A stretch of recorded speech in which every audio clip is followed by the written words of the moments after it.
Mike woke up with a start and to find the world had become unusually quiet. He rushes to work, but the journey was a strange one. There was no one around, the road signs were crooked in the fields, and the line drawing machine was still running. He was surprised when a tanker truck crossed the middle of the road. Fortunately, Mike was able to react in time to avoid being killed. As he passed a villa, there was a noise coming from inside. Mike stops the car and decided to go and find out what was going on, but after knocking on the door, no one answered. He breaks the glass. Once inside, he saw the untouched breakfast. Mike pulled back the blanket. There was still some warmth left. The owner seemed to have just disappeared. Mike wondered, where the hell were all the people?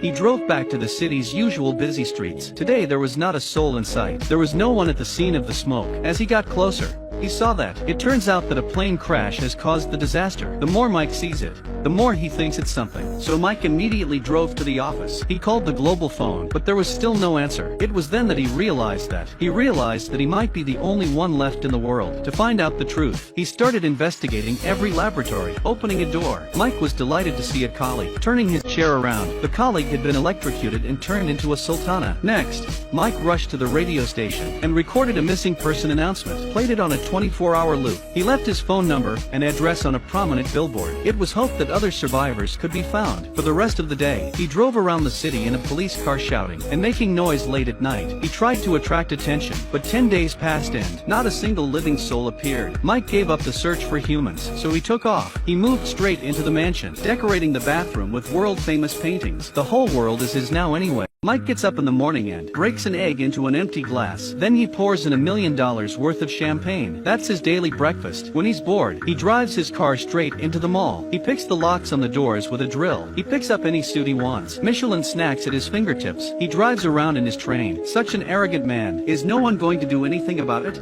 It turns out that all 7.5 billion people on Earth have suddenly disappeared, and he was the only one who survived. After the revelry, there was nothing left but endless loneliness. At night, Mike feels empty. He wears a lady's halter dress. He talks to himself all the time. He even plays two roles. He makes a speech to the paperman. He declares himself president of the planet. Michael feels that God has abandoned him, so he goes to the church, slashing and vandalizing. The unprecedented loneliness destroys Mike's sanity. He took a large amount of supplies, found a new cottage, and began to study the reason for the sun's red light. Maybe he could bring back the people who had disappeared. At that moment, there is a sound of footsteps outside the house. It was a beautiful woman. It turns out that Anna is one of the survivors. Two lonely people immediately embraced each other. For the rest of the day, the two split up. Anna goes in search of the other survivors. Mike arrives at the institute with his electrical equipment. He thinks the disaster has something to do with changes in the sun's radiation. After some research, he finds that the ions in the air have been altered. It is currently in an unstable state. Fearing that Anna is in danger,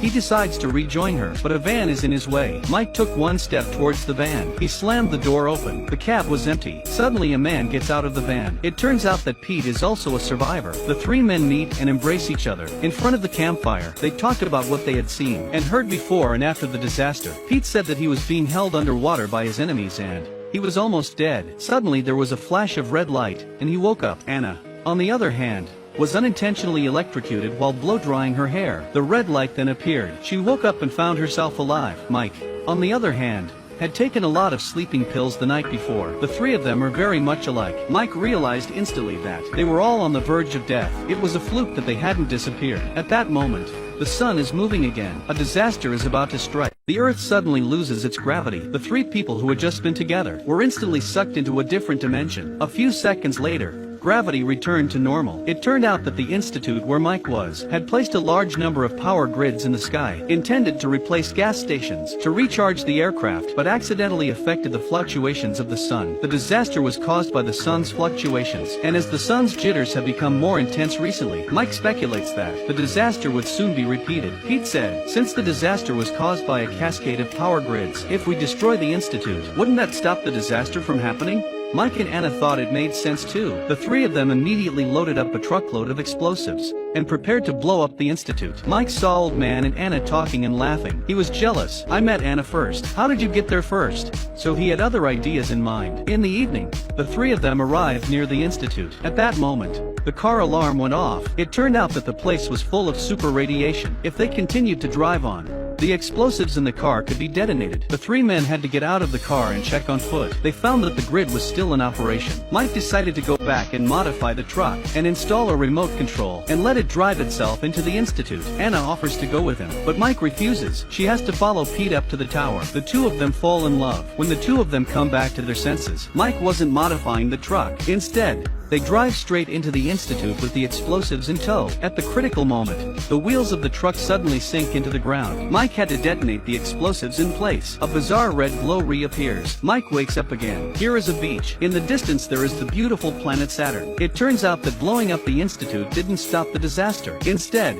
the blast has caused Mike to fall into a near-death state. Once again, he escapes the disaster. He is transported to an unknown planet. Perhaps he had already guessed that blowing up the institute would not have prevented the disaster. The only way to avoid disaster is to go into a near-death state. So he left Anna and Peter alone. Many people say that maybe Mike was killed when he detonated the explosives in situ. He was killed. The final appearance on the beach is just a figment of the imagination. What do you think?